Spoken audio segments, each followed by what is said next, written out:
തമിഴിന്റെ അമ്മായി പിന്നെ ഇങ്ങനെയല്ലല്ലോ, എനിക്ക് നാലര വയസ്സല്ലല്ലോ. ഇതാണ് പഴയ ആളില്ലേ, പഴയ ഒരു പൂജ കണത്തില്ല, അയാൾ വരാറില്ല. അവരൊരു ടോട്ടൽ ആർക്കും ടച്ചില്ല. അതുപോലെ മറ്റേ സജീവിന്റെ വൈഫിനെ കാണാറില്ല, അവര് വർക്ക് ചെയ്യുന്നതാണല്ലോ. മറ്റേ ചിലപ്പോൾ അവരും കൂടെ ഉള്ള സമയമൊക്കെ ആയിരിക്കും. ഇത് അങ്ങനെയില്ല, അവരെ കണ്ടിട്ട് ഒത്തിരി വർഷങ്ങളായിട്ടെന്ന് പറയാം. അറിയാല്ല ഞാൻ ആരെയാ പറയുന്നത്. സജീവ് എന്നല്ല, സഞ്ജീവ്. അവരെ മകളിപ്പിന്റെ ഒപ്പല്ലേ? കാണാൻ നല്ല ഭംഗിയാ. അങ്ങനെ ആവശ്യത്തിനുള്ളൂ, അല്ലാതെ ഓവർ പൊക്കൊന്നുമില്ല. മകളെ പോലെയാണ്.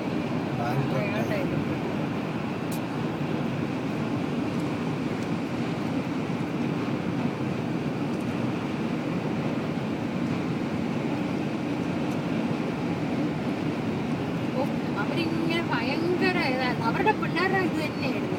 ഈ ഭയങ്കര വഴക്കിന്റെ കാര്യങ്ങളെ ഉള്ളൂ. ഭയങ്കര തലവേദന, സ്ട്രെസ്. 24 മണിക്കൂർ അവരോട് വഴക്കുണ്ടാക്കിക്കൊണ്ടിരിക്കുന്നു. അവർക്ക് തീരെ നിവർത്തി.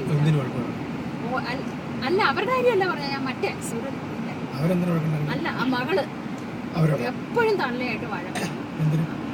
എന്താണോ എന്താ, എന്നിട്ട് അവരിങ്ങനെ എപ്പോഴും വഴക്കായിട്ട് ഇങ്ങനെ ഇവരും മകളും കൂടെ വഴക്ക് തുടങ്ങുമ്പോഴത്തേക്കിനും മകനും ഭർത്താവും കൂടെ പിഴുതായിരിക്കുന്നു. അയ്യോ തുടങ്ങി, അയ്യോ അമ്മ, ഇംഗ്ലീഷിൽ പറയാം അവരുടെ ഭാഷയിൽ, അയ്യോ അമ്മ തുടങ്ങിയാൽ പിന്നെ ഇനിയിപ്പോൾ ഇതായി എന്നൊക്കെ പറഞ്ഞിട്ട് അവർക്കൊക്കെ ഒരു പേടി പോലെയാവും ഈ വഴക്ക് കാണുന്നത്.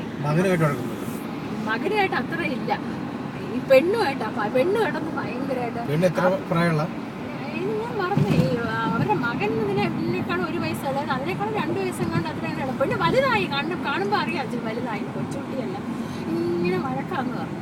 അതിന് ഇവരാണെങ്കിൽ ഇങ്ങനെ ഒച്ചയൊന്നും എടുക്കാത്ത ടൈപ്പ്. ഒരു രീതിയിൽ ഇപ്പൊ ഒച്ച ദേഷ്യപ്പെട്ടാലും ഒന്നും ഒച്ച എടുക്കാത്ത.